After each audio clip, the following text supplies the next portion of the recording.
Good morning, everyone, and welcome to the first main session of the day. Thank you so much for joining us. I'm Helen Cutting. I'm a partner in the Deloitte Northwest practice. I'm really privileged to be here today to share a forum based on two things that are really close to my heart. One is the North, and as you can probably tell from my accent, I'm Northern through and through, and technology. So my team and I work with clients every day to help them balance the technology benefit and value with the risk it brings. So providing real confidence that that technology will support the growth and success of organisations. I'm joined by two colleagues of mine today, Jonny Sharp. Jonny's over the other side of the Pennines to me and leads technology M&A for us. And Mackenzie, our global head of fintech and regTech.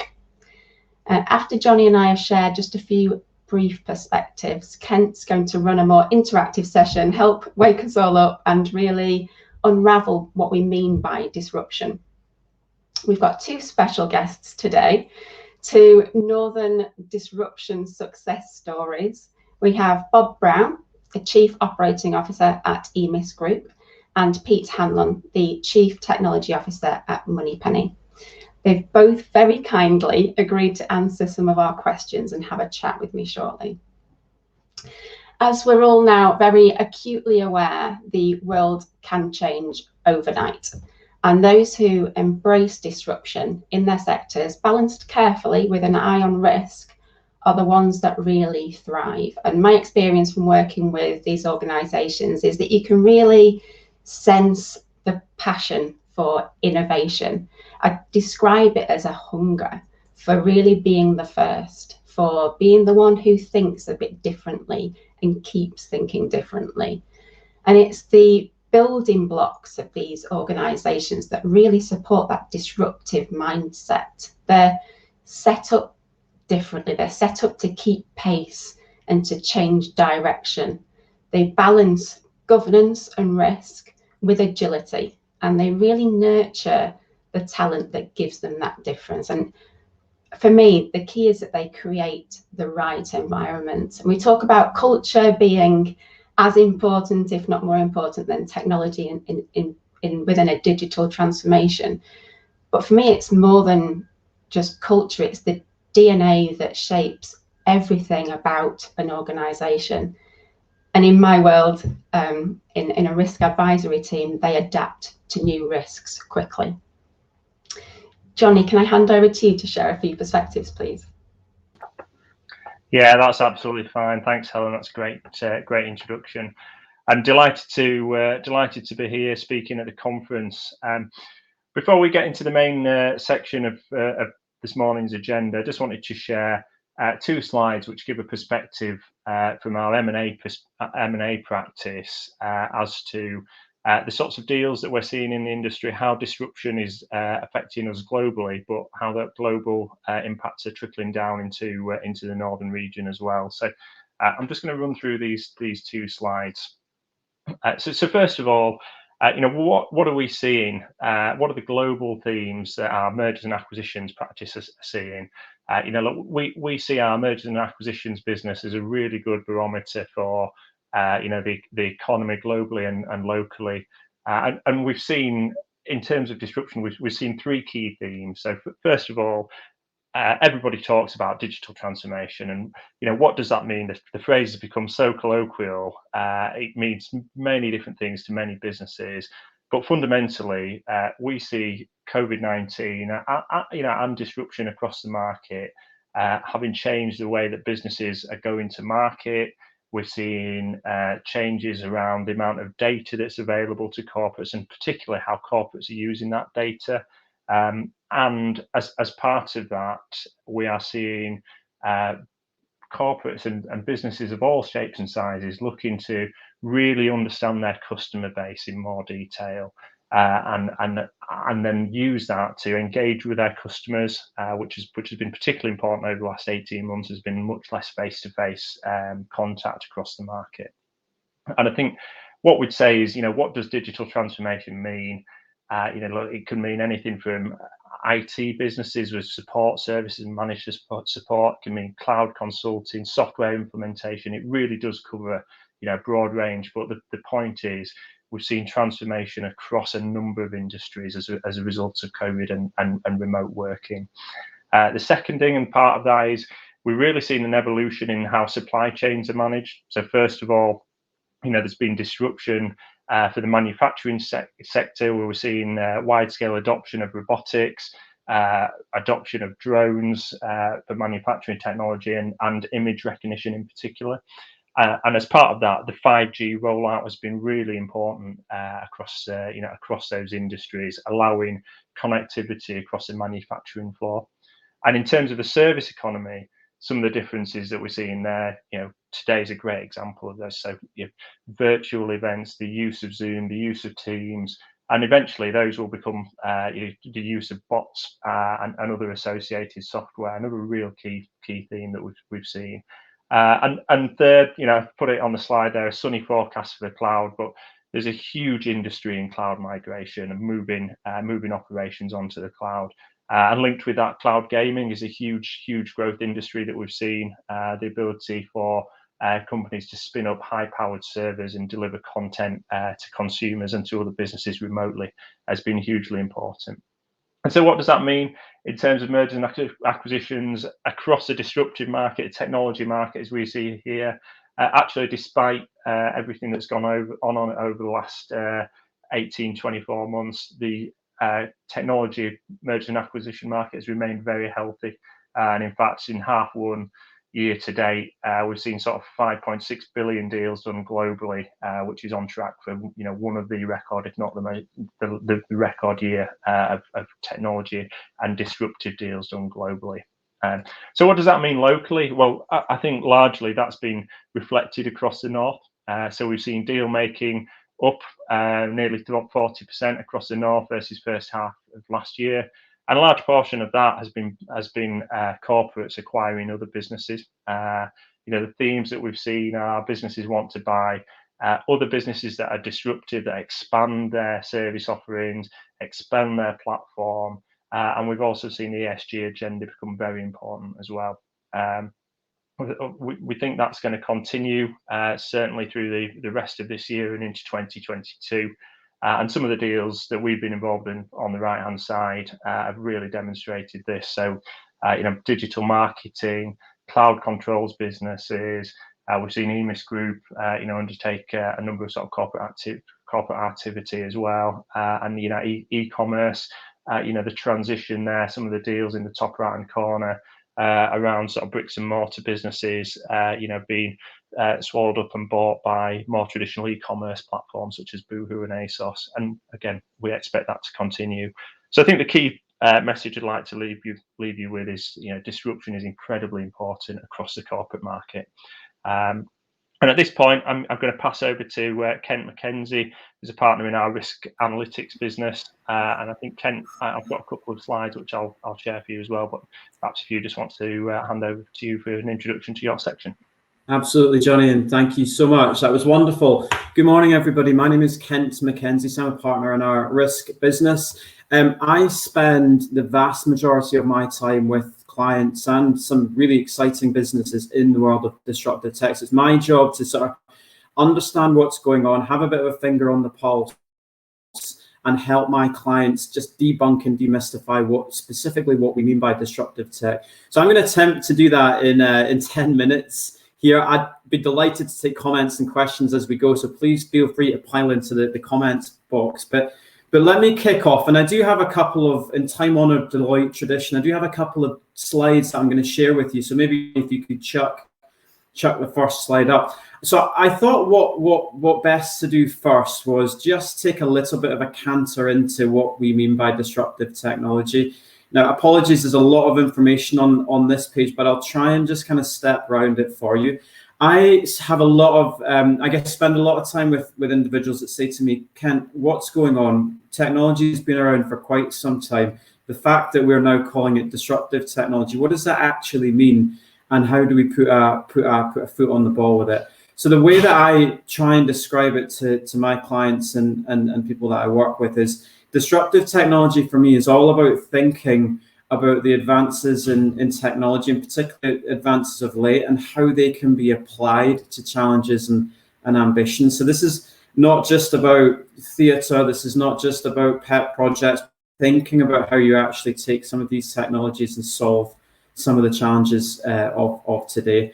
There's a few examples on this page. I'm sure none of them will be a complete surprise to you, but I guess enlightening in terms of how some of these technologies are being applied. Jürgen talked about a number of them, and specifically he mentioned in his opening blockchain and distributed ledger technology.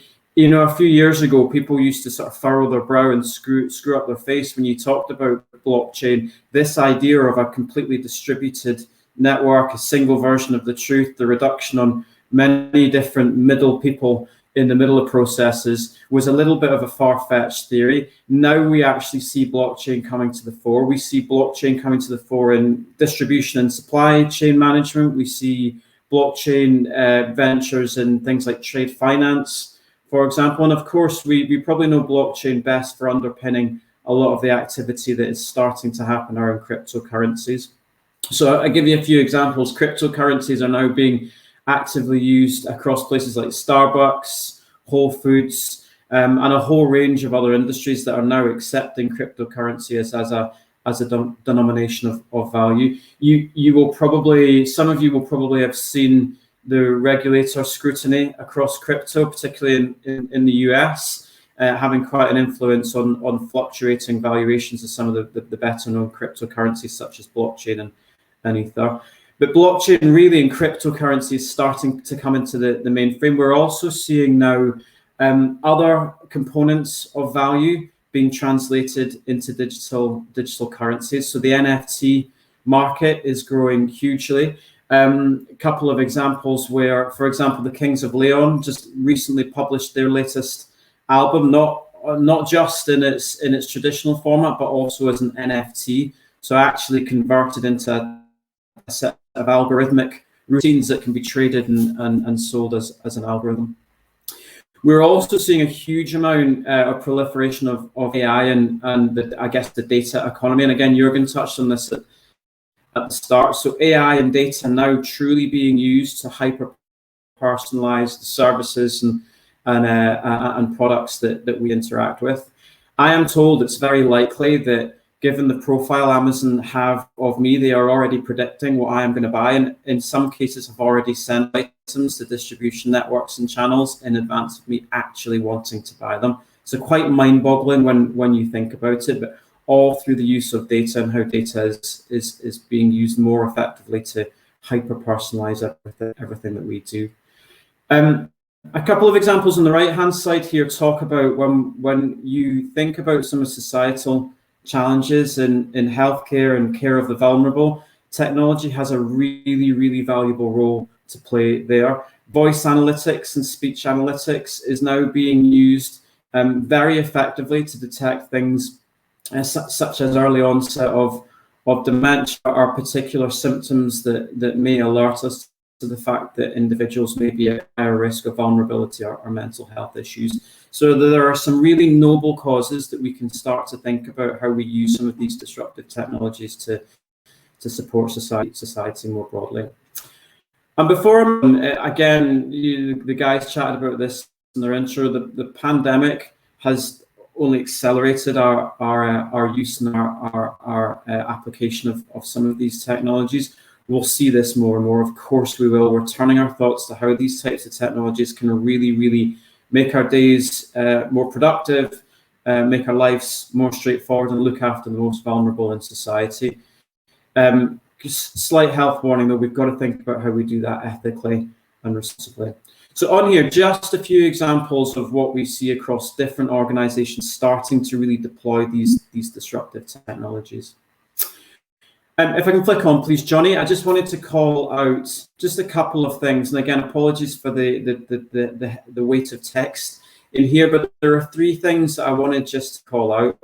Intelligent automation and the growth of ethical AI. So you go back maybe 3, 4, 5 years, And yeah, we were automating, we were starting to use robotic technology sensibly and taking some of the mundane and the repetitiveness out of some of the more everyday tasks. Intelligent automation is now truly with us. So this is where we are applying deep analytics alongside robotics to make decisions on behalf of individuals or on behalf of customers. Now, of course, with that amount of power comes great responsibility. So we've got to think about how we make sure there's no bias in some of the AI routines that we use, make sure we're not inadvertently disadvantaging different sections of society by automatically making decisions. However, the opportunity is huge, and we're seeing this in the industry I'm most familiar with in financial services. We are seeing intelligent automation start to look more heavily at making lending decisions, preempting or enacting any financial interventions that might be required based on pattern of behavior, and in many cases automating some of the analysis and work before actually getting to the point of making the decisions on behalf of consumers. So intelligent automation is truly with us, but we need to think about how we do so responsibly and do so sensibly. Jürgen also touched on this, interconnectivity between devices, APIs, and how we now have our devices all talking to one another and passing information between them. Again, huge opportunity to think about across supply chain in a number of different industries, how we inform different stages of a journey or different stages of a customer experience or a manufacturing process. I think probably in the next, 10 years or so, we will find that every single device that we use in one way or another is connected and sharing information and influencing our lives. Again, very important that we consider that responsibly, but think about the opportunity that brings us to both revolutionize things like manufacturing, revolutionize things like healthcare, and revolutionize the financial relationships that we have with our banks.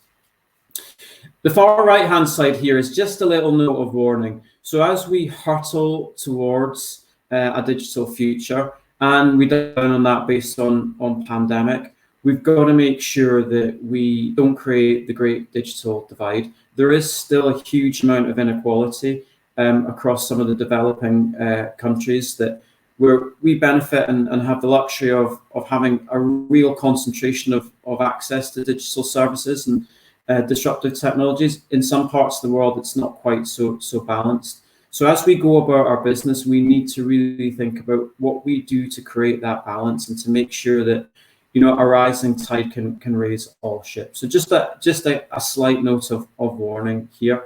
And of course, the point about digital skills must be front of mind.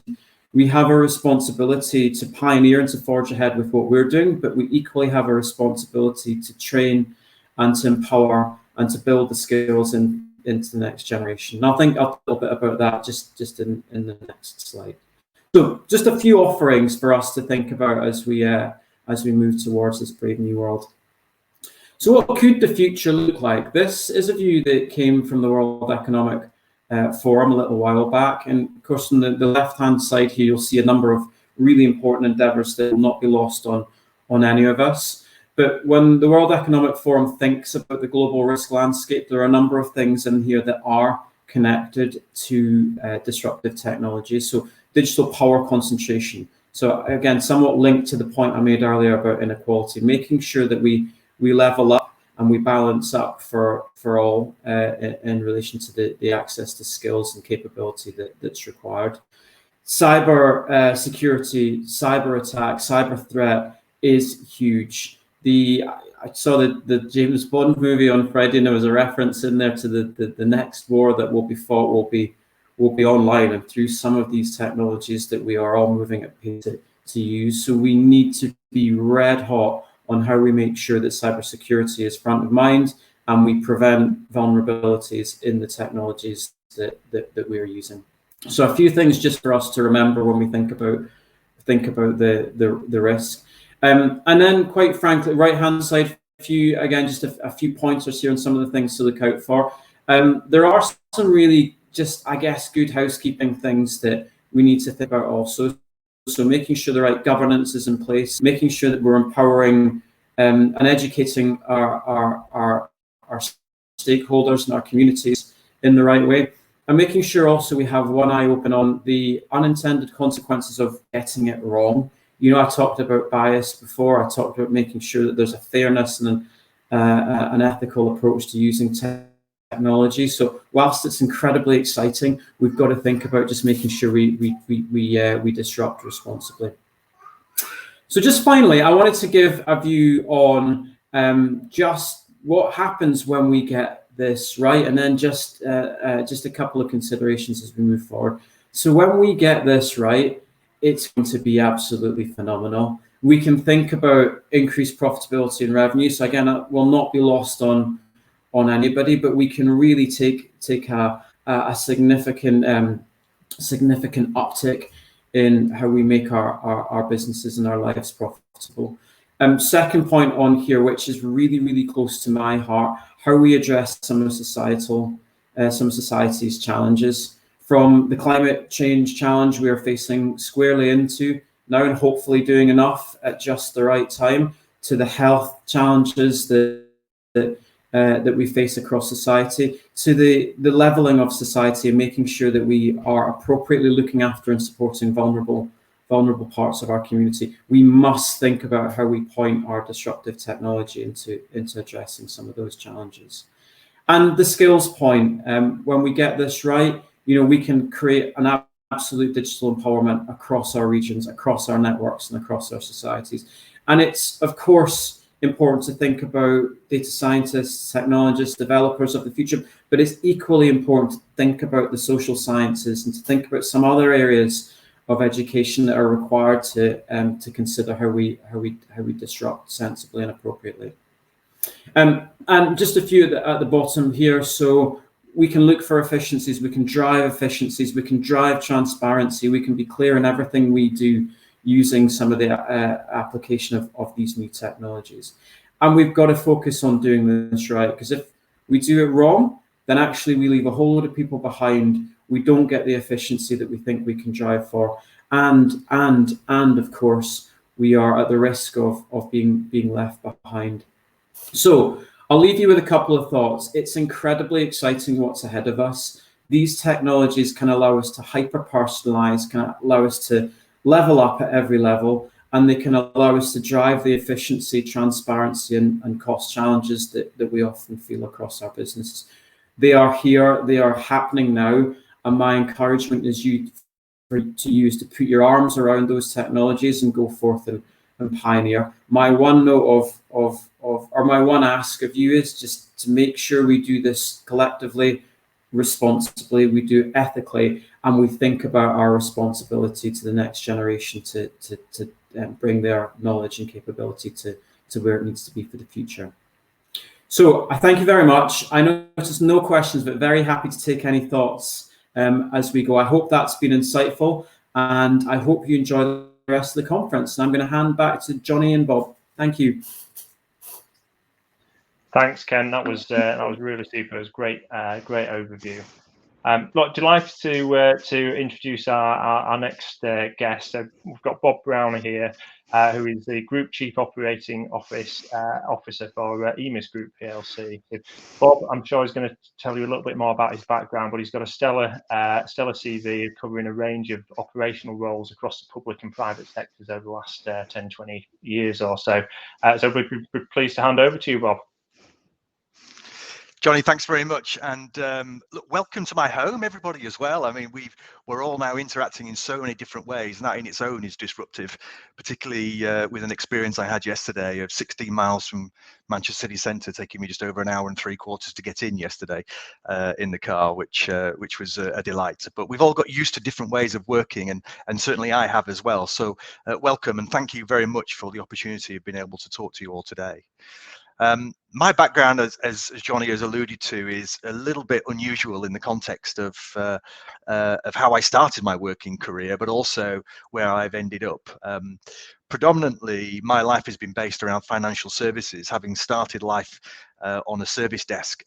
Great places to start your working career. It certainly taught me the difference between what had been sold and how we were to use the technology that we'd been sold, and it still stands me in good stead today.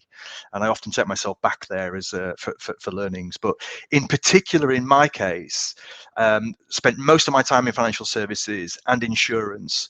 And then in late 2014, I had a conversation with Sir Howard Bernstein. Many of you will know Sir Howard, a truly inspirational figure for Manchester and the Greater Manchester region. In the context of, he was worried and concerned about the technology that the council was responsible for supporting its 660 odd thousand residents at the time, feeling that that was a technology base that was somehow hindering economic growth for the region. And being an individual who is never afraid of a particular challenge, I tend to find myself gravitating towards those sorts of things. It really helped me to understand here was an individual and here was an area that was very much focused on using technology for economic advancement for everybody in the city. And so for me, the opportunity to join Sir Howard, reporting to him as the first CIO for Manchester, enabled me to spend 4 years in the public sector, coming out from my role in insurance as being the service strategy director at Aviva. Now, that enabled me over a period of 4 years to enter into a considerable amount of transformation for the region.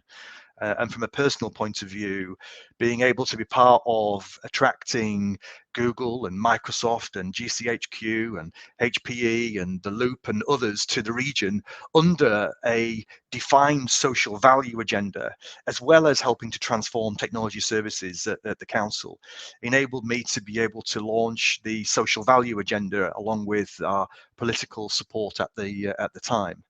That in effect meant that we as a council took our responsibilities very, very seriously as a result of any partnership needing to demonstrate local economic value, whether that be through good quality jobs, whether that be from helping us to improve our transport links, whether that be to help us to build new buildings, to be able to school people in certain ways, or also enable us to be able to develop our road network, tram network, etc., etc. So a really critical piece of opportunity. And halfway through my tenure, 4 years as CIO there in Manchester, I also took on the role of helping to establish the technology strategy for the health service across Manchester.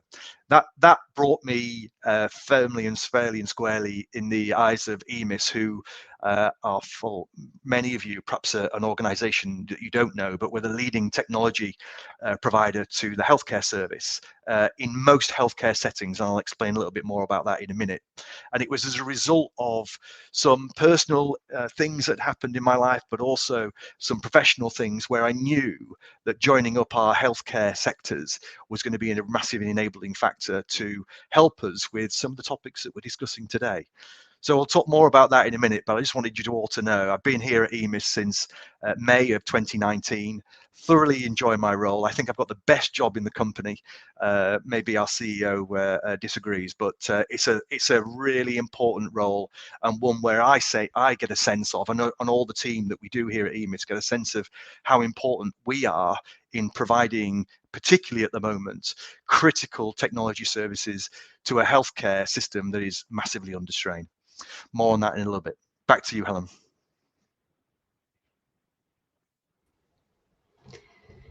Thanks, Bob. And your passion is infectious for your role. Thank you for sharing that with us.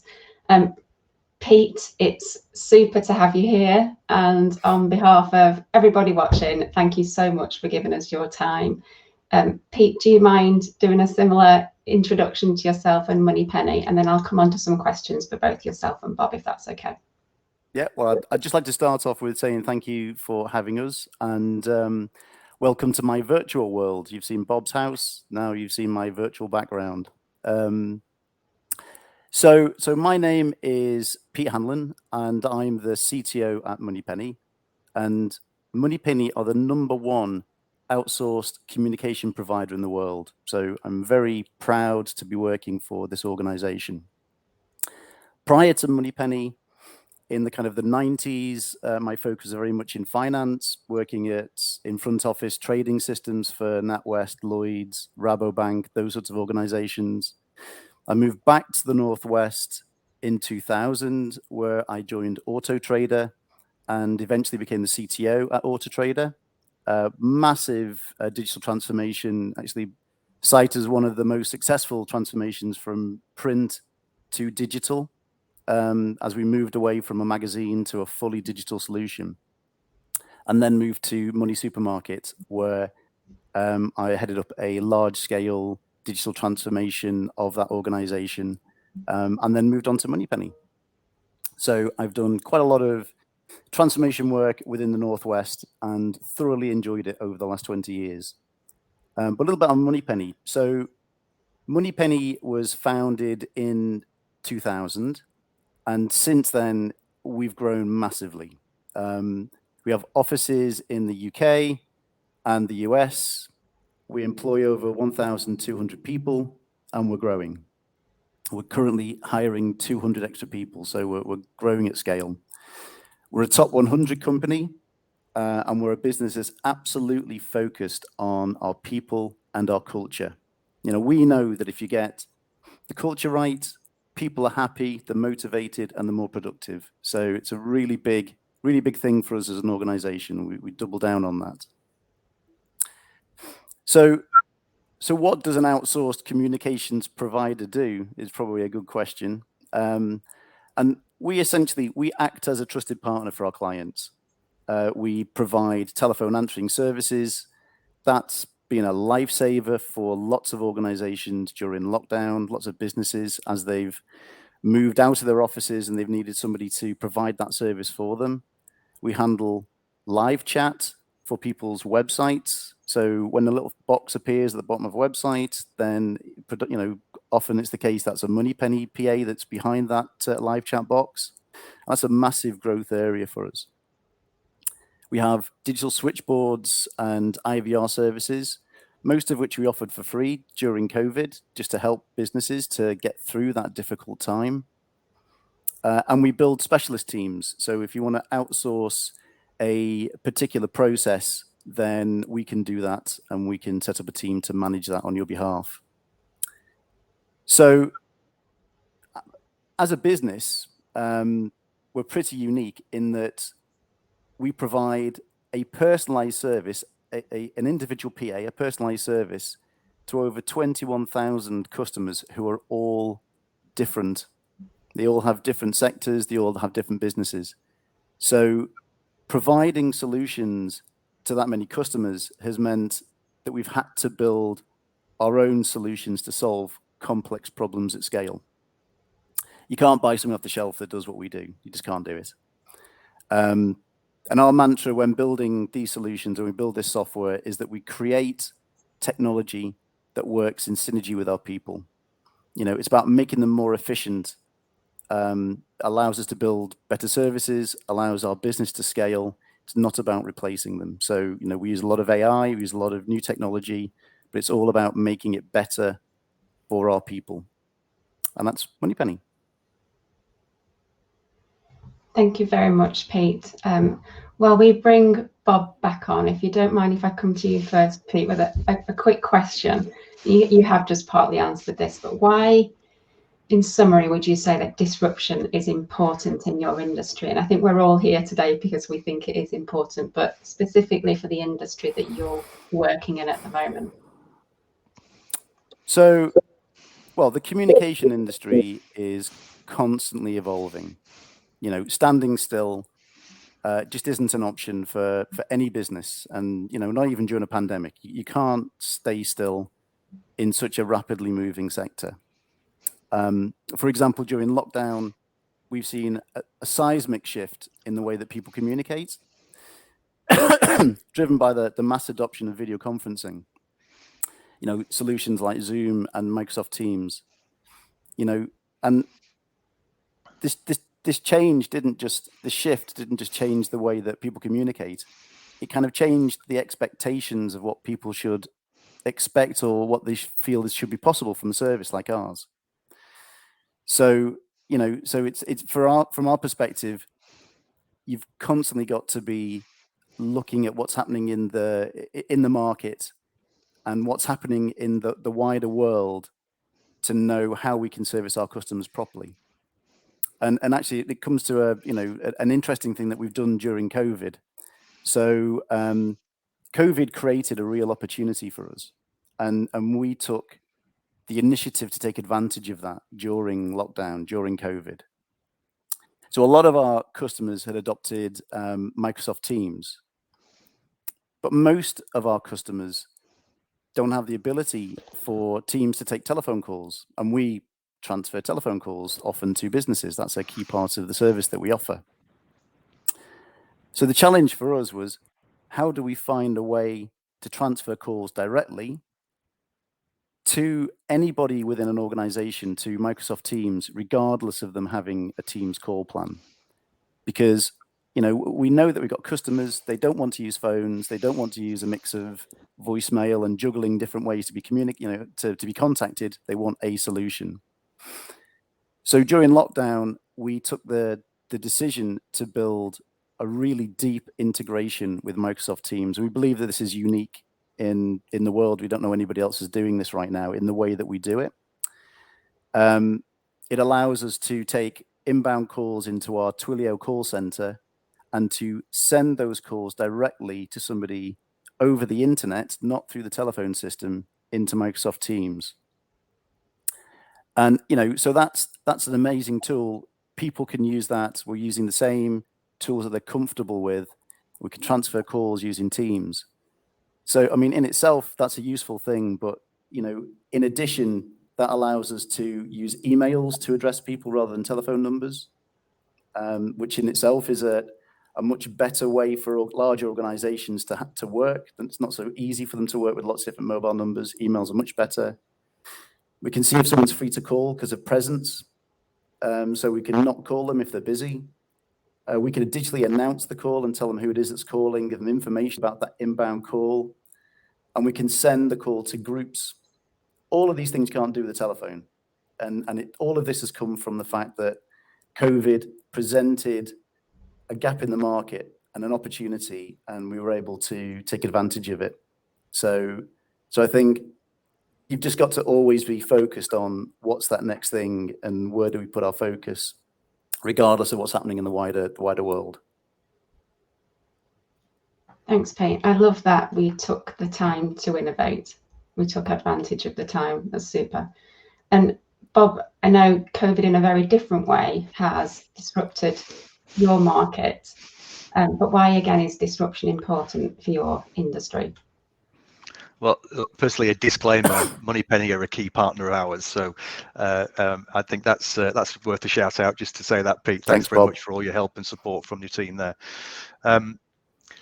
COVID has brought a significant challenge to our industry and the people who service people who need help. And we recognise we're a business to help people to age well and live well in the context of all of our services that we provide. But the healthcare sector is and has been for some time, I might add, been a environment by which historically different healthcare settings have acted in individual pockets. And it's true to say that for a long time, technology systems haven't been as well joined up as they need to be, and COVID looked to exploit that in many different ways. As a business, one of the things that might be interesting for everybody listening to this today is to know that for large parts of this year, it's our technology that is being used to give everybody and help to give everybody a vaccination in the country. So it's in terms of what happened as a result of COVID in January of this year. Many of us here at Emis worked night and day to ensure that we had a technology stack that was able to keep pace with the volume of vaccinations that needed to be given.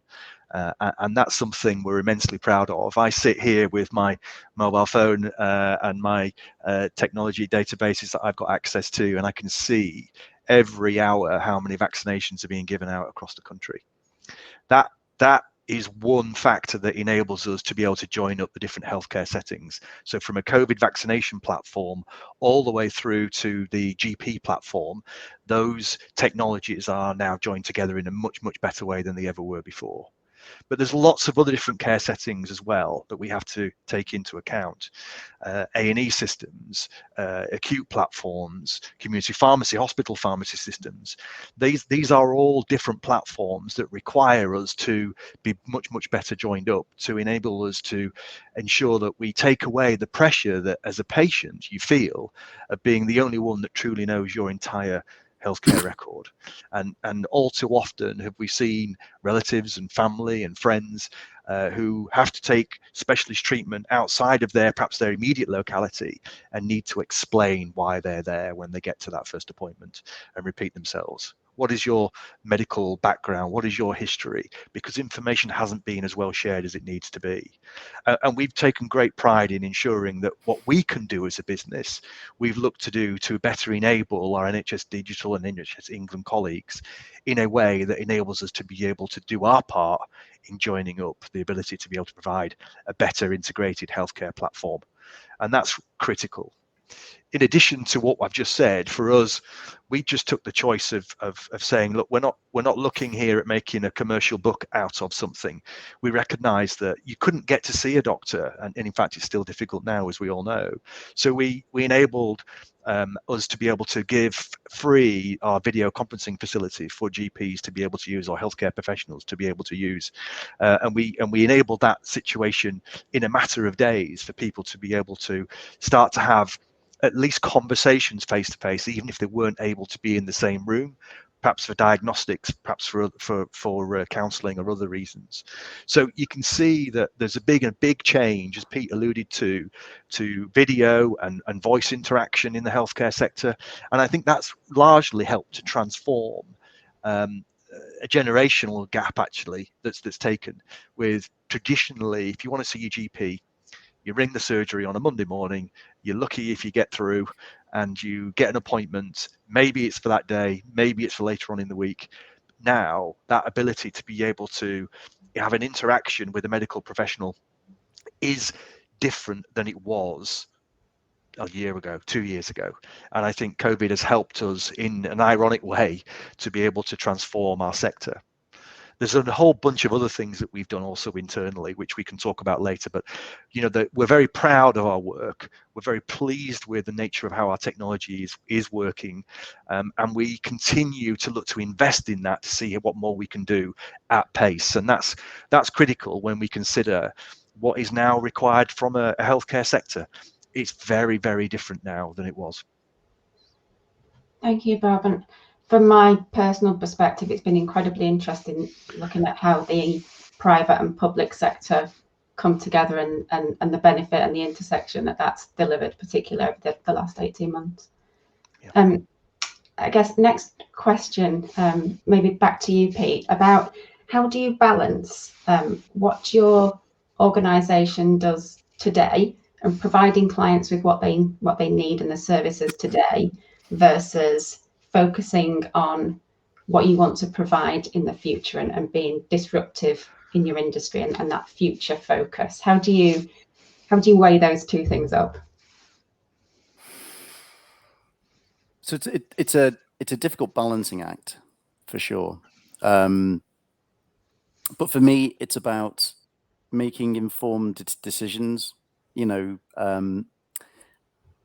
What we do in terms of how we get those signals in of what are the things that we should be focusing on. So we have a product team, and we kind of split our product team into two different focuses. We have, excuse me, outward-facing product managers, and they are looking at market trends, competition. Their role is about horizon scanning, and identifying new opportunities. And working with third parties around integrations and how we can add value outside of Moneypenny. So we have those signals coming into the business, and then we have product owners who predominantly they're focusing on existing products and making sure that they're optimizing those products and, making incremental improvements. So we kind of split it into people looking outside and people looking inwards. So, and that is, it's not the only feed that we get in, but they are predominantly the feeds that we get in around what are the changes, what are the shifts, what's happening in the world. So they're both important, and you can't have one without the other. I've worked in organizations where it's all been about optimization. And I think optimization without looking outward is, you're going to optimize yourself into irrelevance eventually. You have to have both. So we use lean product management principles in terms of how we look at new ideas, how we research them. We try to do the minimum or no development effort. We work very closely with our clients and customers to try and understand what their needs are. We try to mock things up with a limited amount of effort to try and get some feedback from our customers. For example, the Microsoft Teams scenario, we were able to run scenarios of people using the technology without developing anything, but we could get the feedback to say, if we could automate this, would that be useful? So we get all those signals, and we get all that research around, the market, customers, and all of that feeds into, a product prioritization process. Because ultimately, as a business, we have to take those signals and then make a decision and say, well, where do we want to spend our time? So, so we get that information. That's the job of our executive. We all work together to look at the product roadmaps, the strategic, the disruptive, and the day-to-day roadmaps. And we say, right, as a business, how much time do we want to spend on one or the other? And what do we feel is strategic, and what do we think that we need to, maybe put on the pile of, we'll do that later, or we're not going to take that on, it's not quite right for us.